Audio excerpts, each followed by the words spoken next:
मोदी सरकार ने अनगिनत देश में विकास के ही कारण अपनी पहचान कायम रखते हुए तीसरी बार केंद्र की सत्ता में आई।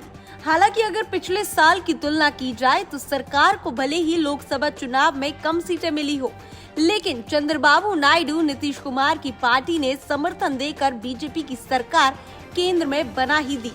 मंगलवार को गृह मंत्री अमित शाह ने मोदी सरकार के तीसरे कार्यकाल के 100 दिन की रिपोर्ट पेश की। इसके साथ ही अमित शाह ने यह भी कहा कि देश में जल्द ही एक राष्ट्र एक चुनाव लागू होंगे।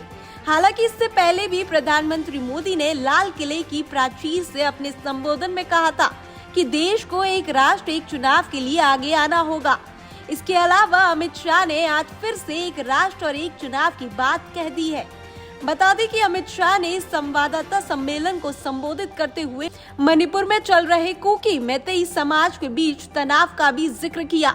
क्या कुछ कहा, सुनिए। जहां तक मणिपुर का सवाल है, 100 दिन में हमने जो ये घटनाओं का मूल है, भारत म्यांमार सीमा, इसका फेंसिंग शुरू कर दिया है। 30 किलोमीटर फेंसिंग समाप्त हो चुका है और पूरी 1500 किलोमीटर से ज्यादा जो सीमा है, इसको फेंसिंग करने का बजट भारत सरकार ने अप्रूव कर दिया है। एक नंबर 2, हमने वहां पर स्ट्रेटेजिक जगहों पर सीआरपीएफ को सफलतापूर्वक लॉन्च करने का कार्यक्रम भी समाप्त कर दिया है।